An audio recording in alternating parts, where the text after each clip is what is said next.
Our camp counselor heard screaming from the lake and told us, "Stay in your bunks. It's just the older kids trying to scare you." But the screaming didn't stop. The screaming started around 11 at night, right after lights out at Camp Clearwater. I was in the top bunk, still awake because my bunkmate Derek had been snoring for the past 20 minutes, when I heard it cut through the darkness. A high-pitched scream that came from the direction of the lake, maybe a quarter mile from our cabin. It was the kind of scream that made your stomach drop, the kind that didn't sound like fun or games. Derek stopped snoring and sat up so fast he hit his head on my bunk frame. "What was that?" he whispered.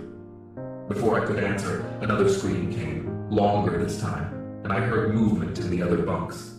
Our counselor, Nathan Greer, was supposed to be sleeping in the small room at the front of the cabin, but his door opened and he walked out in his pajama pants and Camp Clearwater t-shirt. He stood in the middle of our cabin with his hands on his hips, looking annoyed rather than concerned. "Stay in your bunks," he said, his voice flat. "It's just the older kids trying to scare you. They do this every summer.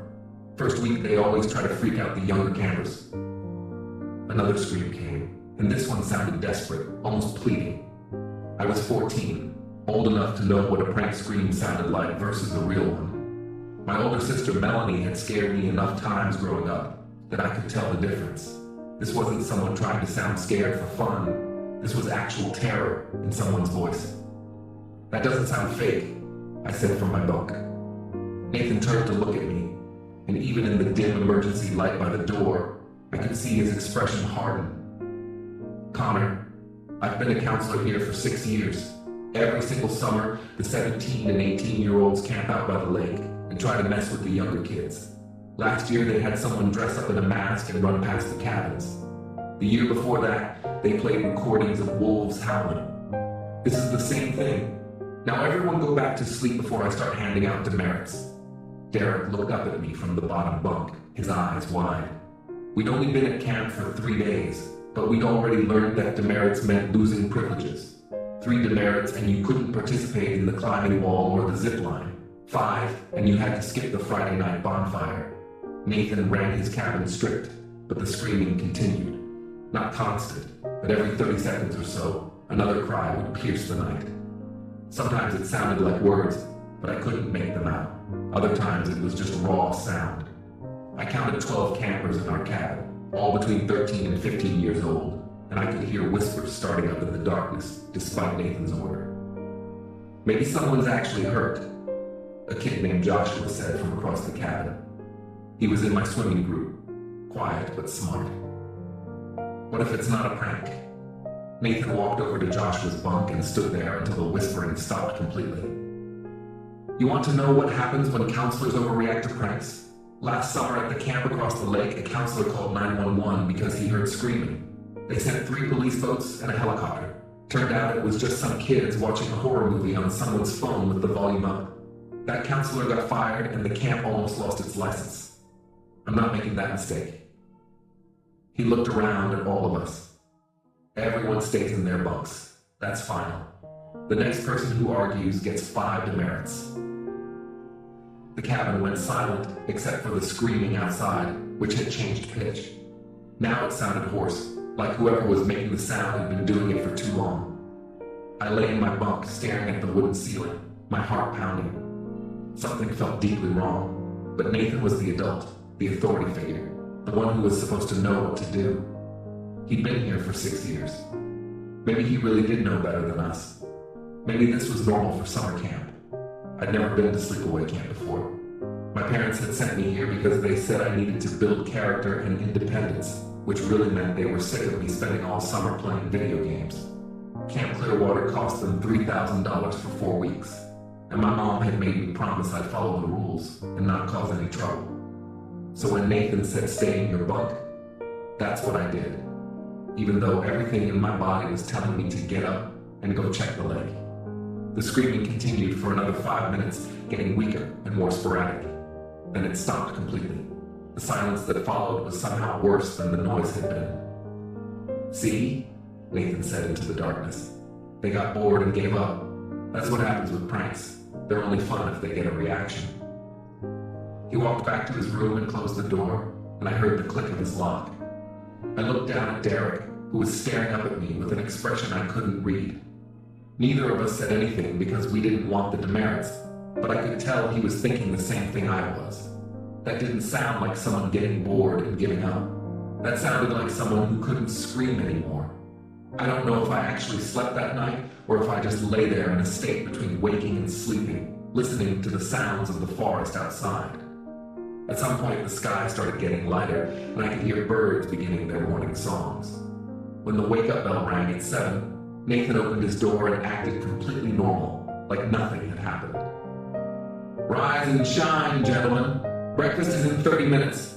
I want everyone dressed, beds made, and teeth brushed. Let's move." He clapped his hands twice, the way he always did. Nobody mentioned the screaming. We got dressed in silence, made our bunks according to Nathan's specifications with hospital corners and pillows perfectly centered, and lined up for the bathroom. The morning routine at Camp Clearwater was regimented. Nathan inspected each bunk for proper making, checked that we'd all brushed our teeth by making us breathe in his face, and had us form a line outside the cabin for the walk to the dining hall. "Remember," he said as we stood in formation, "Cabin 7 has a reputation to maintain. We won the Cleanliness Award last session, and we're going to win it again. That means straight lines, no talking during transitions, and absolute respect for camp property and staff." The 11 other boys nodded. I noticed that Joshua kept looking toward the lake, which was visible through the trees from our cabin's position on the hill. The morning sun was making the water sparkle, and everything looked peaceful and beautiful. Nothing like the horror show from last night. As we walked in our silent, straight line down the path to the dining hall, I kept scanning for any sign of the older kids who'd supposedly been pranking us. The dining hall was loud with the sounds of 200 campers eating breakfast. Long tables were arranged by cabin, and each counselor sat at the head of their table to monitor behavior. Nathan sat at ours, eating his eggs and bacon while keeping his eyes on us, making sure we used proper table manners. The camp director, Roger Sutherland, stood at the front of the room with a microphone, making morning announcements about the day's activities. Swim lessons at 9, arts and crafts at 10, lunch at noon, free period at 1, then various sports and activities until dinner. He went through the schedule the same way he did every morning, his voice cheerful and loud.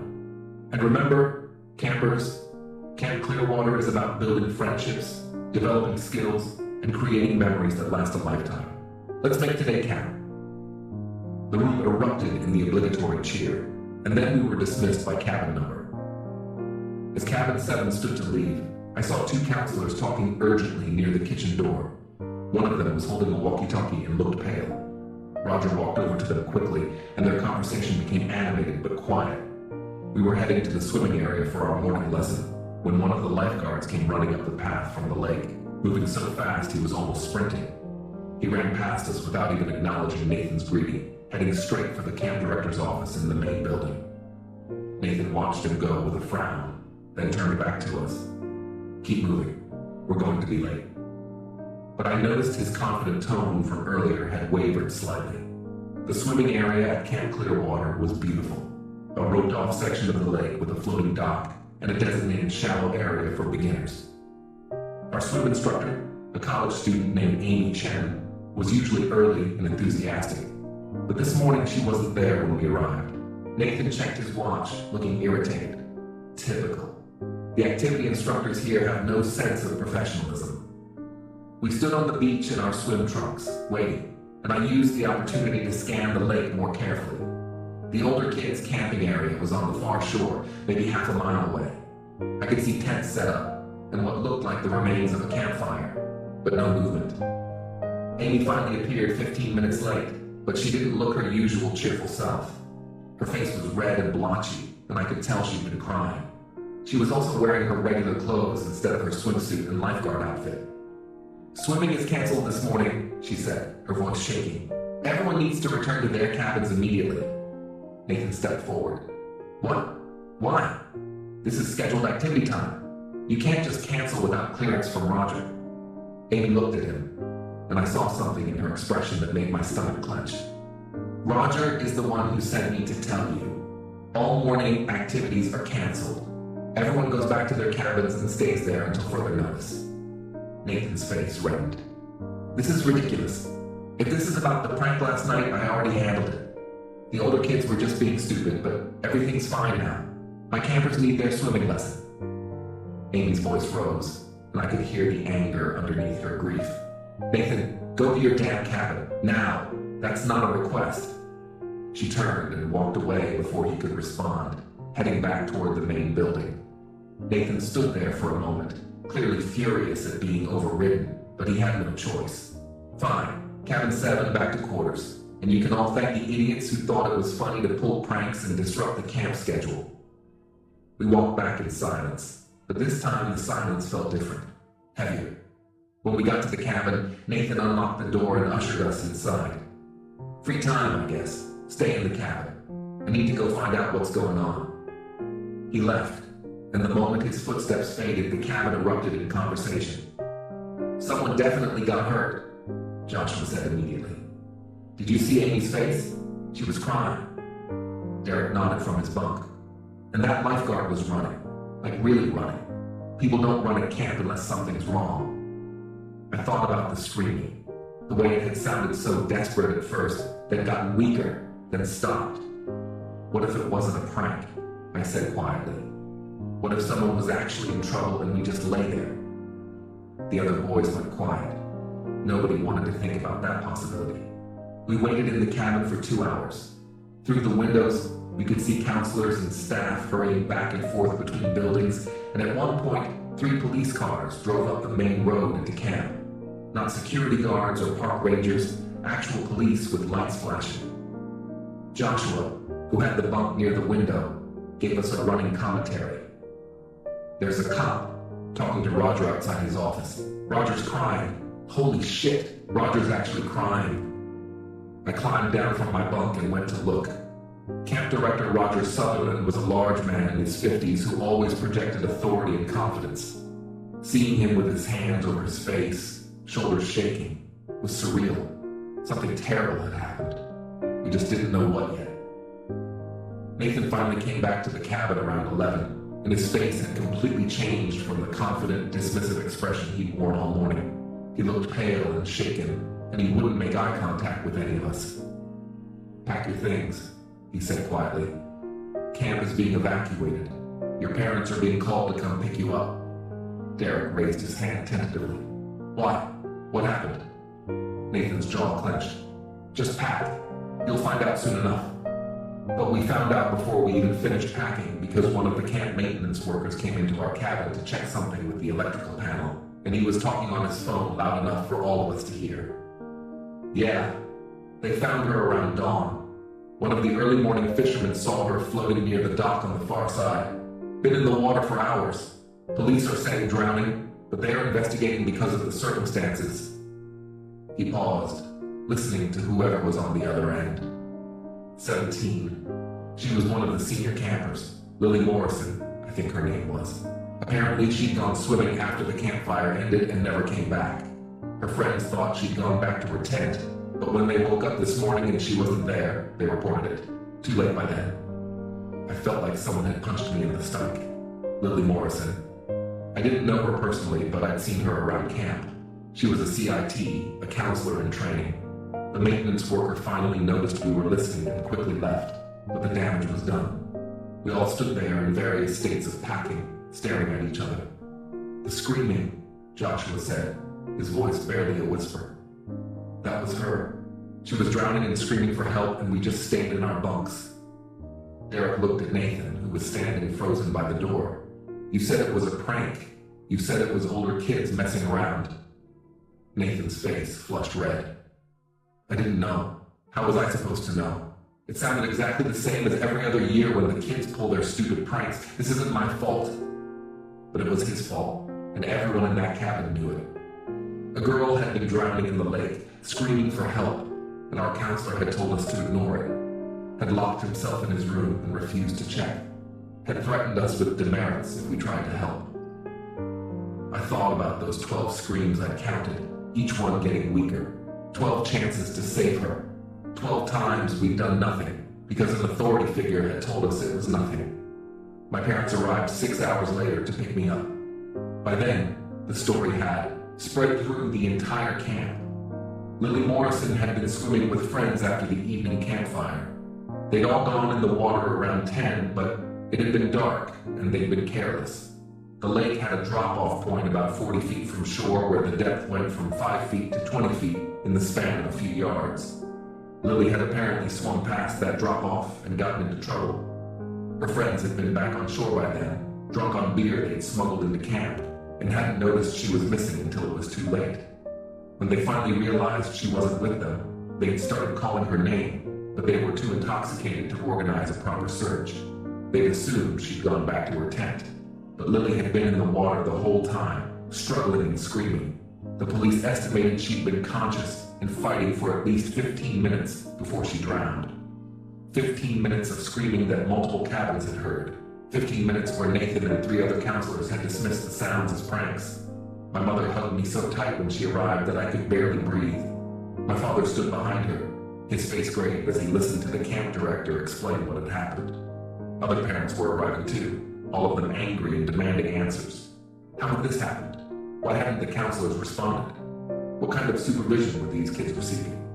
Roger kept apologizing, saying there would be a full investigation, that protocols had clearly failed, that this was an unprecedented tragedy, but the parents weren't satisfied with apologies. One father, a lawyer, was already talking about lawsuits. A mother was on her phone with the local news station. Another parent was demanding to know why the counselors hadn't been trained in emergency response. The camp was chaos. Kids crying, parents yelling, counselors looking shell-shocked. As we loaded my stuff into our car, I saw Nathan standing alone near the parking lot, watching families leave. He looked lost. A police officer approached him with a notebook, and Nathan's whole body seemed to shrink. My father saw me watching and put his hand on my shoulder. "Come on, Connor. Let's go home." The drive back was silent for the first hour. I sat in the back seat staring out the window, replaying the night over and over. The screams, Nathan's dismissive tone, the way I just accepted his authority and stayed in my bunk. Finally, my mother turned around in her seat. "Baby, I need you to know this wasn't your fault. You were following the rules like you were supposed to. The adults failed here, not you." But I didn't feel blameless. I was 14, not a little kid.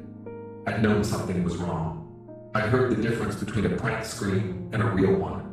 And I'd done nothing because I was afraid of getting demerits, afraid of getting in trouble, afraid of questioning an adult's judgment. The news broke that evening. Local station first, then it got picked up by state news, then national. "Teen drowns at summer camp. While counselors ignore her screams," was the headline I saw repeated across different channels. They showed pictures of Lily, a pretty girl with long brown hair and a bright smile. They interviewed her parents, who were destroyed. Her mother could barely speak. Her father demanded answers, his voice shaking with rage and grief. The investigation moved quickly. Within 3 days, the details were public. Multiple cabins had heard the screaming. Nathan wasn't the only counselor who dismissed it, but he was the closest to the lake and had the clearest ability to respond. The other counselors who'd heard it had called Nathan on the walkie-talkie system to ask if he was checking it out, and he'd assured them it was just a prank, that he had it handled, so they'd all gone back to sleep. The camp's emergency protocols were found to be severely inadequate. Counselors had no training in distinguishing real emergencies from false alarms. There was no system for verifying potential threats. The buddy system that was supposed to be in effect during swimming had been ignored during the late-night unauthorized swim. The senior campers who'd been swimming with Lily were cited for minor alcohol possession and reckless endangerment, though charges were eventually dropped because they were also teenagers who'd made terrible choices. But the real focus was on Nathan Greer and the camp administration. Nathan was fired immediately, his name and face plastered across the news. People online were vicious. The comment sections were brutal. People called Nathan a murderer, said he should go to prison, that he was a coward who'd let a girl die to avoid being inconvenienced. Someone dug up his social media and found photos of him at parties drinking, looking like a typical 24-year-old. These were turned into evidence of his immaturity and irresponsibility. Death threats poured in. His address was leaked. He had to move in with his parents and stop going outside because people would recognize him and scream at him in public. Part of me felt bad